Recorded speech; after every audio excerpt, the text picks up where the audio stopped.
Ал бірақ қазіргі күнде мұсылмандардың оразасы қандай болып қалған? Алдыңғы сахабалардың, табииндердің, ізгі ғасырда өткендердің оразалары күндіздері ораза, түндері құлшылықпен өтетін еді. Алла субханала тағала оразаны сабырлық үшін бізге берген болса, біз оны ашу айына айналдырып алдық. Алла субханала тағала біздің мінез құлығымызды өзгертуге берсе, біз керісінше тек қана тамақ жейтін уақытымызды өзгерттік. Басқа ешнәрсе өзгерген жоқ.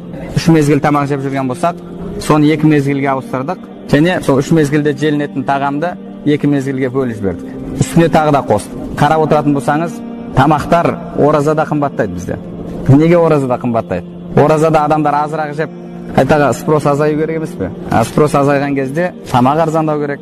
Неге бізде тамақтар оразада қымбаттап кетеді? Яғни мұсылмандар көбірек жейді ол айда. Алла субханала тағала оны ашық атнай, кедейлердің, мұқтаждардың халін түсінетін аятты, тоқтық нығметін түсінетін аятты. Ал біз түнімен жеп аламыз, кешке дейін кекіріп сіңдіре алмай жүреміз кейде.